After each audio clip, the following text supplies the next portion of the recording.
Hi and welcome. Today we have a special guest, a guest from one of my teen groups. I have a 28 teen group, and she's one of the original ones. So welcome, Grazia. Hi.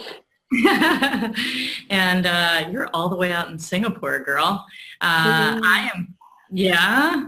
How's that going? Good. It's a Yeah. good change. Yeah, it's a big change, I'm sure. So tell me, what have you been, you're a brave soul, willing to ask your questions so other people can learn as you learn. So I want to start by saying thank you for that. And what have you been, what's been on your mind? Um, so obviously I just moved.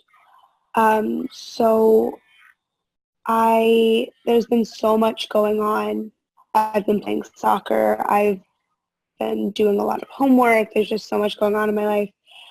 I am always on, and I don't necessarily have time to just relax and take time for myself. Um, and I'm just wondering if there's something if there's something that I can do to kind of help with that. Okay, so tell me how you know that you're on too much. Like, is your body giving you any signals? Are there thoughts in your mind? How are you feeling? Like, what is triggering you wanting ways to relax? Yeah. My I have just recently had a concussion, and I've had some knee injuries through soccer, and the incidents that have caused those injuries are not um, necessarily things that you would think would cause major damage, but they have, and so I can just tell, and I can really feel that my body um, is weaker than normal, because it's adjusting to a new environment, and because yeah, like I said, I'm just always on, and I don't know how to make time in my schedule to just relax and take time for myself.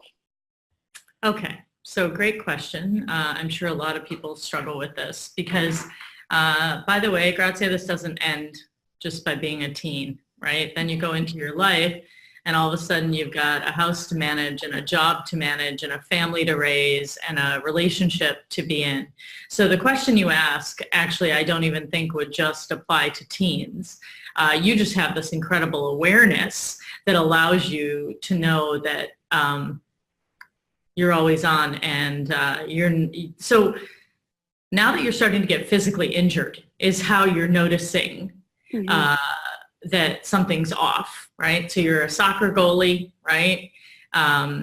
So there, hence the concussion and the knee injuries and things like that. So let's first start, right? So knee is your ability to move. I mean, hip, knee, Mm-hmm. ankle, that's like pretty much moving forward, right? Mm-hmm. Um, have you ever heard of, you know, parts of your body being correlated to different other aspects of your life?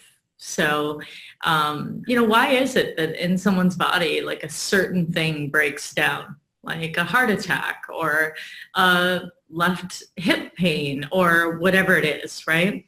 Mm-hmm. Um, and so on a physical level, people say like, oh, it's my left hip, fix it. Oh, I have lower back pain, fix it, right? Now you're saying I'm starting to have injuries, like how can I fix it? But you have this awareness that actually you're going too fast. You're going too fast, and how do you slow it down? So let's talk about what's at the root of going too fast. So when I say to you, why do you have to do all these things? Why are you going all the time? What would you say? Um, I don't know. I've always had this mentality to be the best at everything and Mhm. always work harder, and I can always do better. Um, and I thrive on competition. And in soccer right now, there's this big tournament coming up, and everybody's trying to get a spot to play in this tournament because there's only a limited amount of spots. So people from the team will get cut. And so ever since I even got on the soccer team, even before that, it was, I got to the school. I've been in the country a month, and I'm already working really hard to get on to the varsity soccer team. And then after that, now I'm trying to aim for this tournament. And I need something to keep me occupied, I guess, because I'm a very, I need a schedule. Like I need to know what I need to be doing at a certain time. And so soccer helps me with that because I know I have a way to occupy my time, I guess. Okay, so let me tell you what I'm hearing. What I'm hearing is, number one, you value excellence and being the best you can be. Mm-hmm. Number two, you like competition, and it gives you the structure. Soccer gives you the structure to kind of, it's almost like feel safe or something, like to, is that it? Definitely. Yeah, it creates structure around your time. The other thing is, if you're going to be excellent at everything, right, that probably means school too. Yeah. Yeah. Right? And what will winning or being the best at everything, what will it give you? What does it give you? I don't know.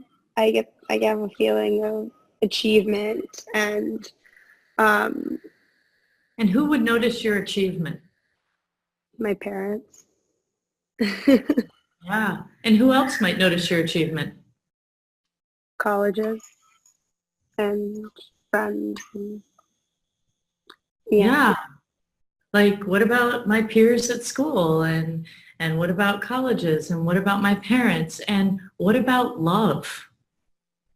Like, what does achievement give you? It gives you a sense of feeling worthy.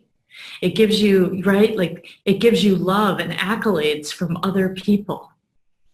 And so what I would share with you, Grazia, because I have a lot of similar values to you. I care about excellence. I wanted and want to be the best at whatever I embark on.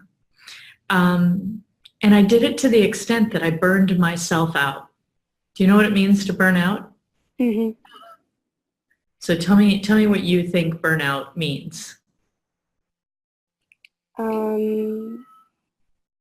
That you're working so hard and at some point you just, there's a breaking point. Mm-hmm. Mm-hmm. Exactly. And sometimes you just have, then your body stops you in its tracks. If you don't listen, like in the beginning, it whispers. It's like, knock, knock, knock. I'm a little tired today when I got up. So you had a full night's sleep, but you're waking up and you're still a little tired. It's like a whisper. Mm-hmm. Then you just keep pushing through that and you go on, and all of a sudden your knee will start acting funny at your practice. And if you push right on through that, pretty soon your back is hurting while your knee is giving you problems, and you feel tired when you get up in the morning, right? And then before you know it, you have a concussion because you couldn't move as fast as you needed to move. And before you know it, you're so exhausted that you have to take some time off, right? Because if you ignore all the signs that come before, you'll feel like someone hit you over the side of the head with a 2x4 of wood, right? And you'll be knocked out and you'll be so surprised, like, how did this happen? So what I want to commend you for is how aware you are before that happens. You're starting to notice things. Your awareness is like, hey, something's wrong. Mm-hmm. And I want to get a handle on this. And so the interesting thing is the body's biological rhythm is of exertion and rest. And of exertion, the body relies on feedback loops. So your entire hormonal system, you have thyroid and you have adrenaline and you have all these hormonal systems in your body that rely on feedback loops to know when it's enough, right? But what we do is we use our mind because we're seeking approval from peers or parents or, colleges or whatever the next step is. Because you know what I promise you? After that's your circle, now I want you to imagine graduating from college. Who's it now? What's it going to be? Tell me who the people are that you're going to be hoping you can be excellent for.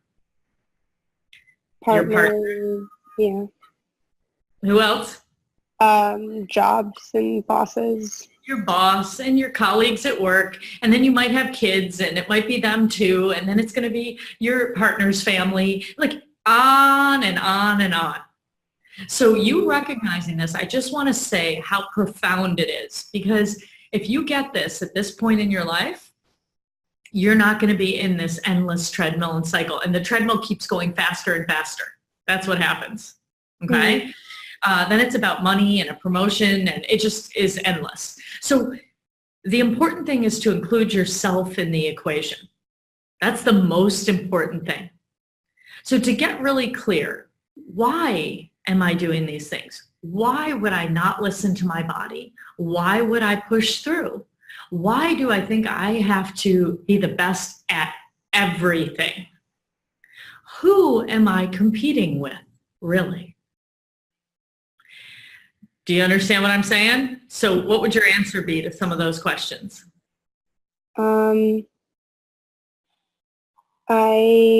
am working really hard and pushing myself to my limit because of I'm seeking approval from my parents and my friends, and I want to put something on a college application and I want to feel worthy.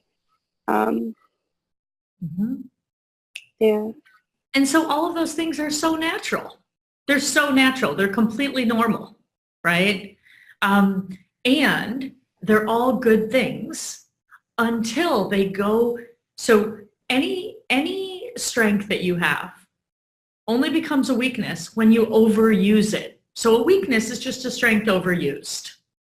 So is it important to achieve? Is it important to want to make your parents proud? Is it important to want to belong with your friends? Is it important to want to be the best you can be? Yep. All of those things are amazing. And when you forget in the process to take care of your own body, when you forget to rest and have downtime, then there's a problem, because now your body's going to stop you from it all. And if your body does what mine did, which was like literally physically stop me, what do you think happens next? You write a book about it. Yeah, well, many years later, right? I did do that. But it's like, then I started to feel like a failure. Then it was like, oh my God, I really am not all these things, and I'm a fraud, and I'm not the best, I'm the worst, and I failed, and what is everybody going to think about me? And so it transfers. I push myself so hard that it then transfers into my greatest fear, which is that I am unworthy, that I'm a failure, that I'm all these things, when I didn't even give myself a chance at winning, because I was so busy worrying about what everybody else would think. Now, here's the other thing I want you to keep in mind, which is I completely forgot what I was just going to say to you. So it's when you, I remember. So it's when you are worrying about getting your approval outside of yourself, then what happens is every room you walk into, the game changes. Mm-hmm.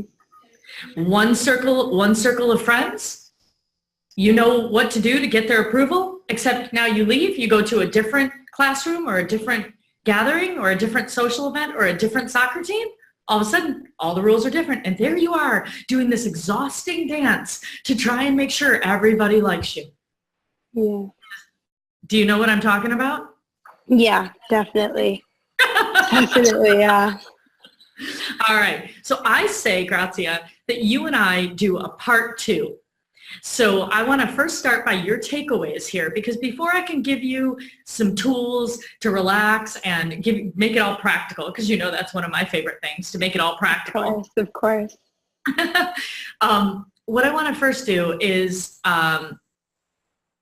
hear your takeaways so far, because we want to first shift your mindset and get what's underneath what's happening, and then I can give you some tools to change it. Otherwise, you'll continue this pattern and not be aware of it or see it. And then every once in a while, I'll give you some things that'll help you, rest a little bit. And you'll be like, okay, well, that worked for 5 minutes, right? But we always have to get to the root of what's happening. And then I can give you the tools. So we'll do a part 2 as well, if you're up for it. Are you up for a part 2? Of course. Yeah, definitely.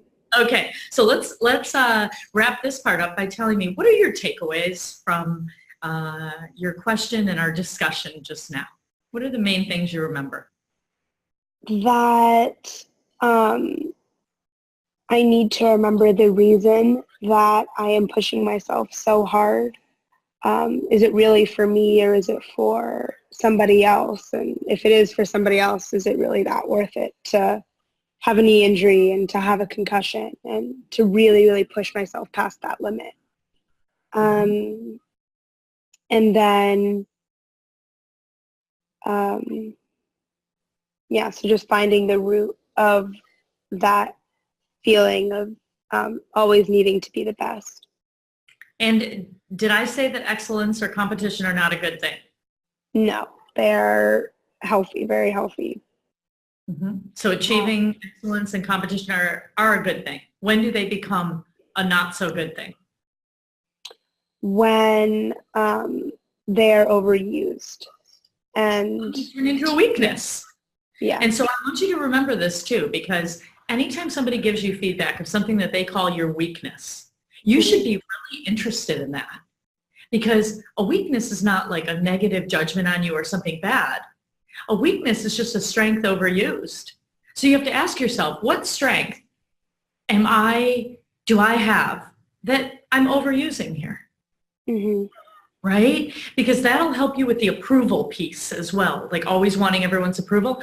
I want you to have your approval. I want you to have your body's approval. I want you to have your heart's approval, your mind's approval. I care that you are also in the equation as you pay attention to getting into a great college and listening to your parents and knowing what it takes to belong with peers. But I want you choosing, so that when you go into different rooms and the people change, you have like a compass pointing north.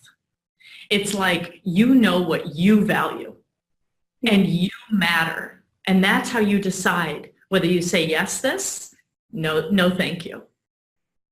Make sense? Yeah. All right. Thanks so much, Grazia. And we are going to do a part 2 as well. Okay, so I'll see you soon. Okay. Bye, girl. Bye.